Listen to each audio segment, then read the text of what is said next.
What's up, everyone? My name is Wesley Morrow, and I am the Family Ministry Director here at Bainbridge Church. And I'm so excited to be sharing a couple devotions with you guys over the next couple days leading up to our Easter services. And so starting off today, have you guys ever heard of the movie Jaws? So even though this movie came out before I was born, I saw it when I was a kid.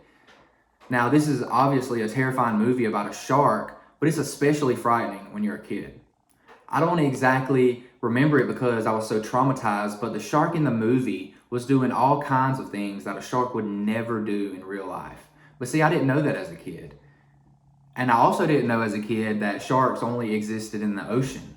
So I would spend half my time down here at the Flint River thinking that Jaws was going to just emerge out of the water and eat me as a snack. But we all know what it's like to be afraid of something, right?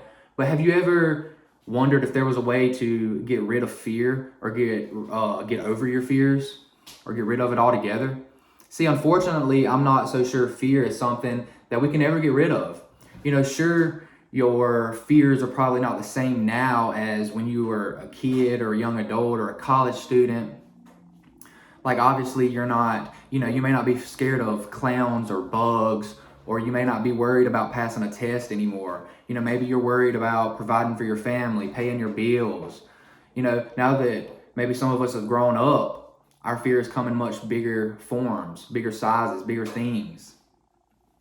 And from day to day, we encounter so many people who pretend to be fearless. They try to walk through life like fear isn't real. And if it is real, they act like it's not that big of a deal to them. And so you can try to ignore fear, you can try to downplay it as nothing, and you can even attempt to push through fear.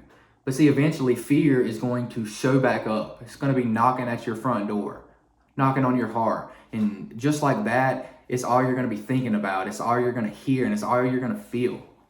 And see, the problem comes when we let fear take over, when it becomes the boss of our actions, our thoughts, and our lives, when it holds us back from trying new things or even discovering good things. That's when we need to figure out how to turn the volume down a little bit on fear.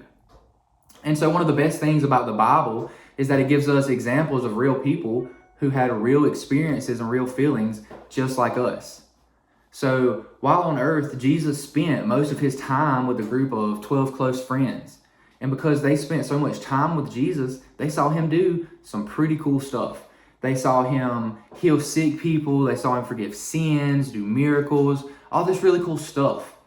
And you would think, since these guys were Jesus' closest friends, that they'd have nothing to fear, right? Because after all, they were hanging out with the guy who had the power to literally do anything. What would they possibly have to be afraid of? So check this out. One night, they were all traveling on a boat with Jesus when a huge storm rolled in. The waves on the boat in the storm were so high that they were literally sweeping over the boat. And so in the middle of this storm on this tiny boat, these guys did exactly what I think we would have done. They cried out for Jesus. The guy they knew literally could do anything. And he could literally do anything to help calm their fears.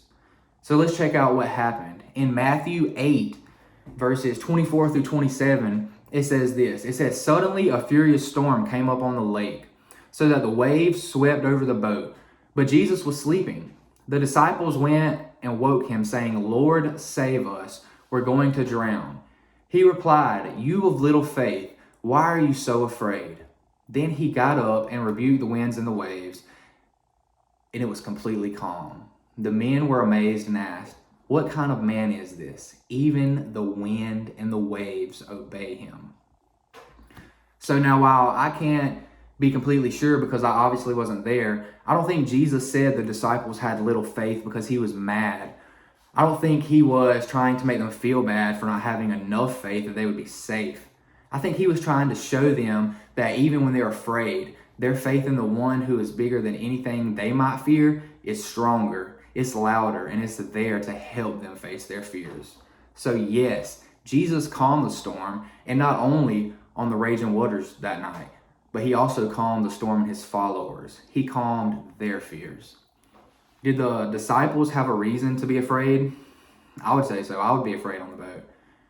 because they were literally in a huge storm and they had just waves swooping over. Of course, they have every right to be afraid. That's scary.